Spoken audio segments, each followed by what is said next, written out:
Hello, my name is Chris Campbell, and we welcome you to another edition of 15 News. The fall season signifies many things, beginnings and in some cases bittersweet endings. This certainly included the newly added and returning elected officials in the results of the 2019 general election for the city of Southfield. Here are the official ballot results.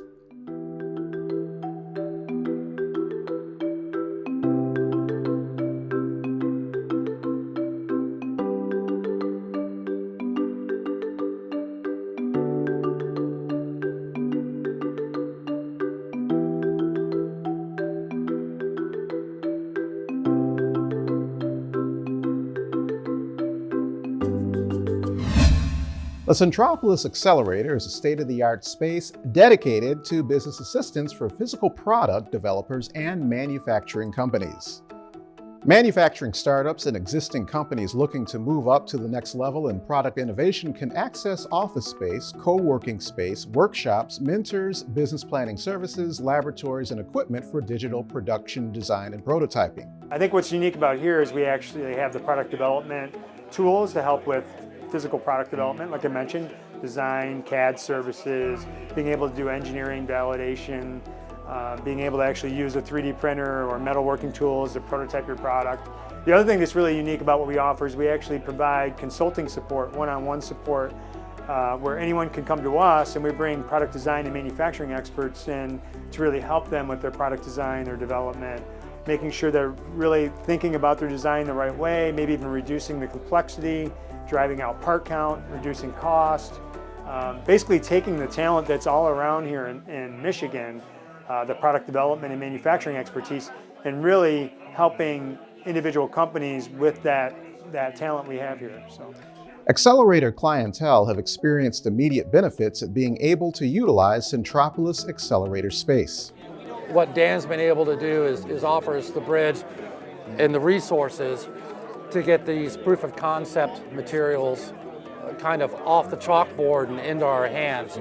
The Centropolis Accelerator is one of the most unique in the state due to its capability of supplying resources that other accelerators lack. To learn more about the LTU Centropolis Accelerator, visit centropolisaccelerator.com. Councilman Myron Frazier recently said goodbye at a retirement dinner as friends, family, and colleagues spoke of his impact made in their lives and on the Southfield community as a whole. I'm kind of overwhelmed. I really am overwhelmed because I don't think I've really done anything special. You know, I've always volunteered throughout my whole life, and this is just another volunteer thing, but apparently somebody thinks I did something outstanding or at least noticeable. So, but I'm overwhelmed. You'll definitely be missed. Above all, your integrity as a councilman. You always did the right thing, or tried to do the right thing, and you were always very dependable. I know for me, you've been a great sounding board. We've had a few real tussles over the years, but it was never personal. And I've always respected where you're coming from, even when I was hard-headed and didn't want to concede to your point. So we greatly appreciate you. I've gone home and I'll tell these stories about how he's raised this incredibly successful family and how proud he is of all of his children. And he brings that in to the organization. You know, in the task of getting a job done, we've still been this very close, tight team. And, you know, folks, we have our differences, but Myron's been that voice of civility that's kept us working and moving in the same direction for the betterment of this community. The hit of the event that brought everyone to their feet in laughter was Frazier's eldest son, Michael, who spoke of his father's interesting ways of solving problems, from parenting all the way to civic issues. Those of you who have been talking about 20, 25 years of the stories of the reason, the even-temperedness of Myron Frazier, just imagine 50 plus years of that.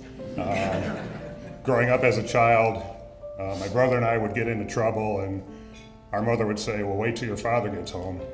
Well, for most people, that would mean a spanking. For us, that meant sitting down and listening to, well, do you know what you did wrong? What options did you have other than what you did? Can you think of a different way to handle the situation next time? We were probably the only 4 and 3-year-olds to beg for the spanking to get it over with.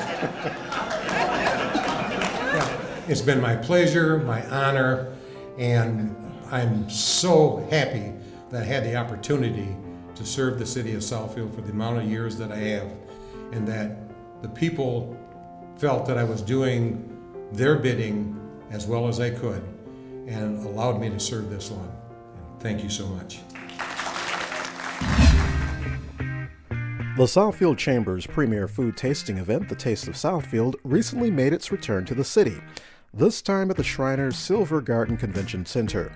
As per usual, the event offered a wide array of culinary delicacies for area food lovers.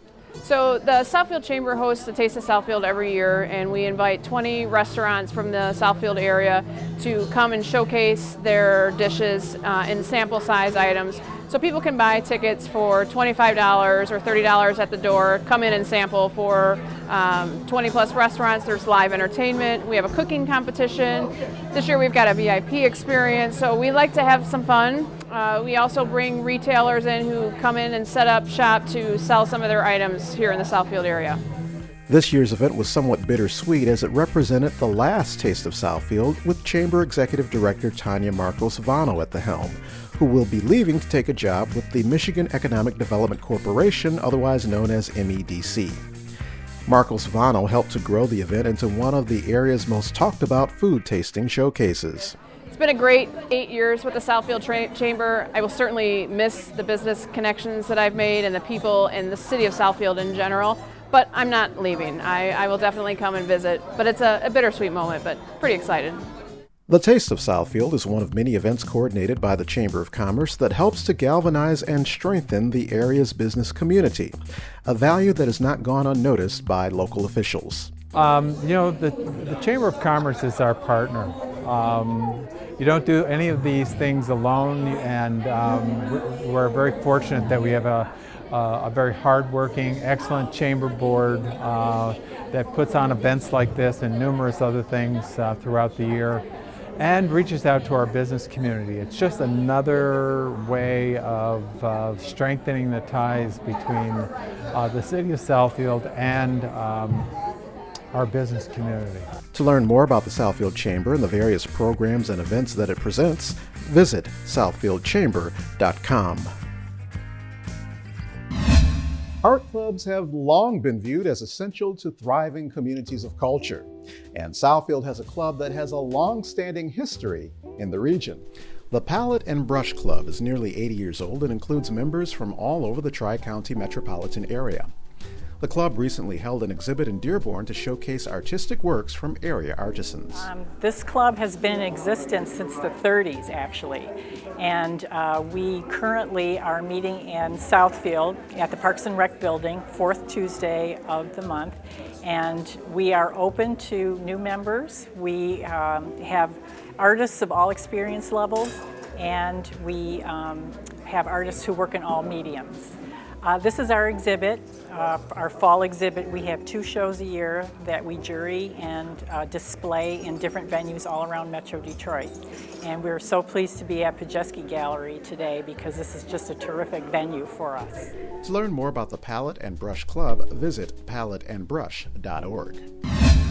A new spooktacular event was formed in an effort to educate the public about Southfield's history, artwork, and urban legends. 15 News field reporter Sarah Himes gives us the scary details. The Southfield Historical Society, in partnership with the Friends of the Southfield Public Arts and Southfield Parks and Recreation, hosted their first annual Ghost Walk.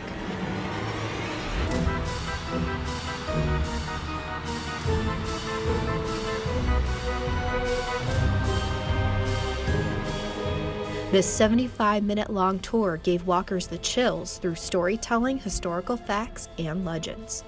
The tour was led by the spirit of an 1815 surveyor, Thaddeus Gunter, who talked about what Southfield was like when he was alive. We're going to talk about what it was like in 1815 and how some of my colleagues came down with some illnesses, or their gums were bleeding and their teeth and hair started falling out and their eyes bulged, and they had dry, scaly skin.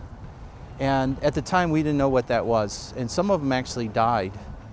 But one of the Native American people that were here recognized the symptoms, and they made a tea for us. And that tea, we found out later, was made from the leaves of arborvitae, which is called the tree of life. And what we didn't know at the time is that we had scurvy. And vitamin C from the tree of life was what helped cure some of our colleagues' ailments. And then we're going to go over to the Covenanters Church and the Underground Railroad and the cemetery, some of the pioneers, work our way south, stop and talk about one of the family homes that were pre-existed TGF Fridays. We'll stop at the library, talk about the poor construction worker that was trapped in the basement at the end of construction. We'll stop at City Hall and talk about the planning director who worked himself to death. The last stop was at Mary Thompson's farm, where walkers got to meet the spirits of Mary Thompson and Fanny Richards, who during their time made a huge impact in their communities through education. Both women talked about hauntings, scary tales, and the legend of the two-headed albino deer. What happened is that there were hunters that would come around. They'd heard this story, this legend about this albino deer. And this deer, it was said in other hunting cultures that this deer, if you killed it, that you would have bad luck for the rest of your life.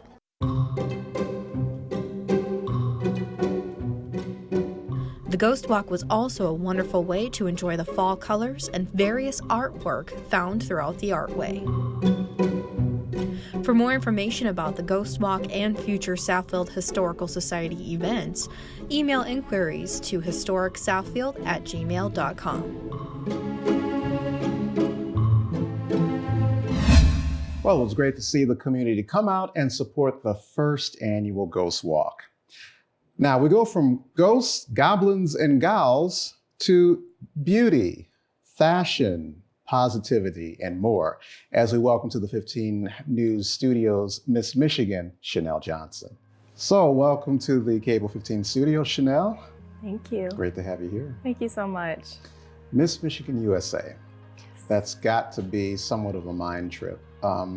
Just briefly sort of track your journey to even competing in the pageant, because this is your first one from what I understand. Yes, this is my first pageant, and it actually took place about a month ago in Port Huron. And I decided to compete for the pageant earlier this year. That was in May. And so I went ahead, I submitted my application, and they emailed me back and said that I had been presented with the title of Miss Southfield. And that was really exciting. Yeah. And so throughout the months preparing for the pageant, I was really just focusing on fitness and trying to stay calm, because it's very nerve-wracking, as well as prepping for onstage questions and interview questions as well. So, yeah. Now, did you prep by maybe watching previous pageants or going back and maybe YouTubing some previous maybe Miss Michigan contestants or Miss Michigan winners? Yes, I actually did that a lot, and it was very helpful to me. An online resource, Pageant Planet, helped me a lot. They are like the pageant resource for, online prep. And then I also got a coach. I actually got her the last month of my prep. That was in August. So yeah, I did it all by myself, and then I went and got her. And her name's Krista Ferguson, and she actually won in 2016. She was Miss Michigan USA. So she definitely helped me in those last few weeks of my prep, just like, tweaking some things and getting my outfits together and interview questions and interview etiquette. So yeah. Now, you're somewhat of an anomaly because many of the contestants that enter those pageants have been training for that for years. So the fact that this was something that you sort of decided to do almost at the last minute, didn't really have the formal training, but yet still went and nailed it, that's very much an anomaly. Yeah. So before all of this, what were your interests?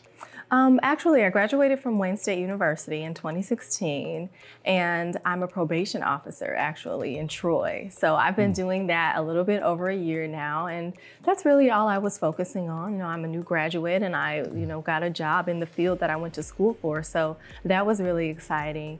And while I've been watching the Miss Universe organization for a while, I was kind of hesitant to enter the pageant.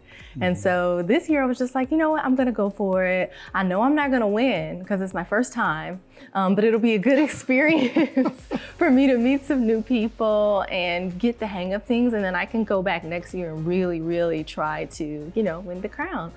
But unfortunately, I won't be able to go back next year because this isn't my year. Right. So yeah. Amazing.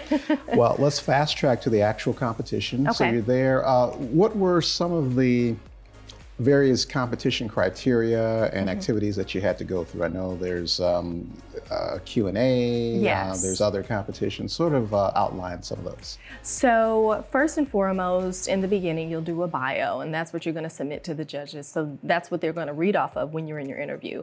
And once you get there, you are going straight into the interview, and there's a panel of, well, this year it was a panel of 5 judges at 2 different tables, and you'll interview with each of those individuals, and they range from previous pageant winners, professionals. I think someone this year had was a psychologist, and they just chose them to be a judge. So after that, you leave, and we do rehearsals all day long, and that was on the 20th. And I mean, we were rehearsing to the point where our feet are hurting so bad. Really? Yes, it's like it's an all-day thing. And after that, we wake up the next day and we head to the venue that the pageant is going to be held at, and we do the same thing. We rehearse all day.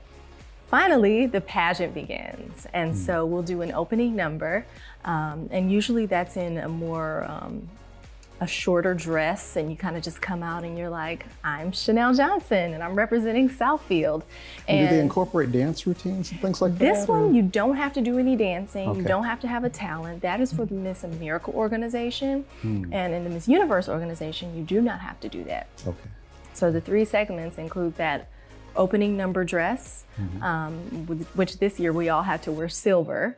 So everyone had on a silver cocktail dress. Oh, wow. And then after that, we go and we change for swim. And so you can come out in whatever kind of swimsuit you want, and you just kind of like strut on the stage, and that's your swimsuit section of the pageant. And then we do evening gown. So I actually had a ball gown I chose, and there's no criteria on the ball gown, and it was magenta. And I sounded very regal. Yes, it was very regal. It took me about 3 hours to decide on a dress, but it turned out that that was the dress for me. And it looked amazing on stage, and I felt amazing in it on stage. Absolutely. And yeah, after that, they choose the top 15. Okay. And then after the top 15, they'll choose the top 5. And once they called my name for the top 5, I was just like, Yeah, I was going to ask, what was going through through your head at that time? I'm not supposed to be chosen. This is my first time. Right. So I was the last top 5 contestant to be called. And after that, I was like, I'm completely satisfied. This is my first pageant. This is supposed to go like this. Right. And so after that, we're asked an on-stage question. And what was yours? On-stage question was surrounded by the concept of freedom of speech. Okay. And so that's what it focused on. And I can't really remember my answer. I have it in my phone recorded because I was so nervous on stage. It kind of just blurted out. Right. But it was focused on the freedom of speech. So yeah. Nice. Now, since you didn't really have a lot of experience before that, are you almost playing with house money when you're competing in a pageant such as that? Is the pressure not really felt as much since this was your first one? There were no expectations going in. Yeah. What was your mindset with that? Well, in anything that I do, I want to do my best. I mean, even though I wasn't thinking I'm going to win, I definitely prepped very hard for this pageant. I mean, it was something that I thought about for about 4 months straight, nonstop. And, just practicing those questions and being prepared to, be interviewed, because you don't know what the judges are going to ask you. I mean, they do have your bio in front of them, but they can ask you anything they want. They can ask you anything about things that are currently going on in the world, you know, things about your job, and you have to be prepared to answer those questions quickly. So I wanted to be prepared to do that, as well as, you know, walking on stage. I'm going to be walking in front of, you know, 1,000 people. I have to be prepared How do you train to do that. for that, though? How do you train to walk in a stately, elegant way that is befitting of the pageant? I mean, what kind of training did you incorporate to make sure you had that walk, as it were? Yeah, well, actually, I did a few fashion shows a few years ago, and I think that really helped me with, you know, feeling confident in my walk and shoulders back and putting my head up high. Proper posture. Yeah. Right. So I definitely say that got me far, you know, in regards to my prep, and then just refining that and, you know, not tripping on stage. That just really helped me refine that, as well as Krista, because she's been to Miss USA. So she knows what they're looking for, you know, when it comes to that pose when you reach the end of the stage, and that turn when it's time for you to go back behind the curtain. So all of that I had to incorporate into my prep as well. Now, would you say that your life has totally changed since being named Miss Michigan?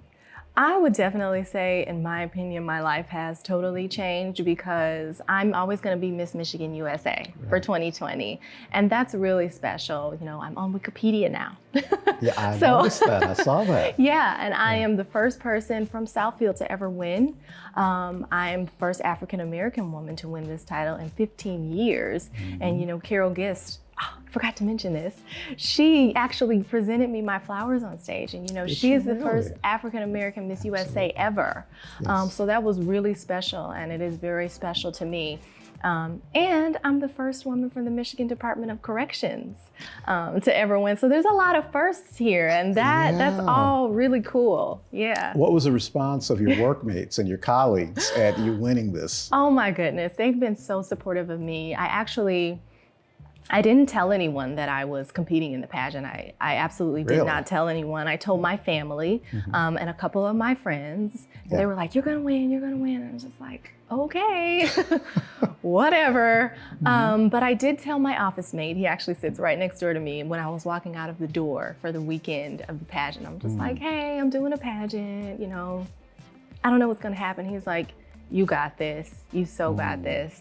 And I came back that Monday with my crown and sash, and everyone since then, they've been treating me like a queen. Absolutely. And they've been so supportive of me, and I am really appreciative of them.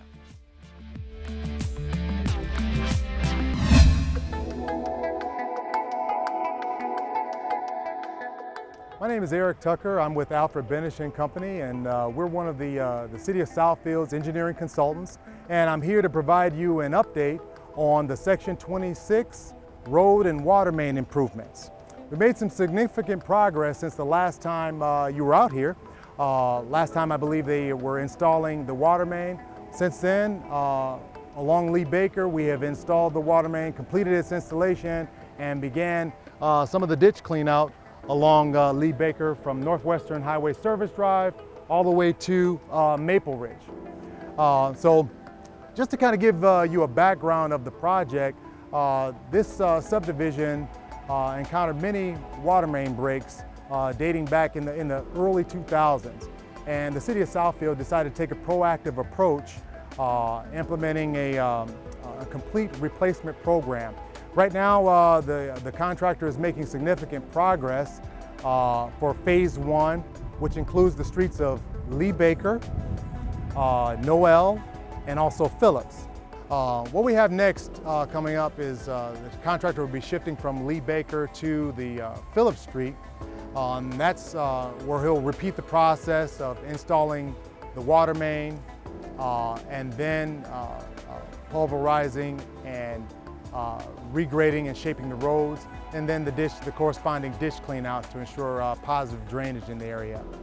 This process will continue to repeat itself over and over again in Phase 1 and then again in Phase 2. And the reason why we did it this way is to minimize the impact on the residents during the entire construction project. So you only get one street that's taking out of service at one time. The project is going to last another 8 to 9 months. And throughout that time, a lot of residents may have a lot of questions and concerns. And we're very open with you guys. We welcome any questions or concerns that you may have. I only ask that if you do, by all means, approach one of our construction inspectors here on site. They'll be wearing a safety vest similar to mine, more importantly with the name Benish across the back. And our field inspector's name is Fernando Cazares. He'll be able to help you with any of your needs during the duration of the project.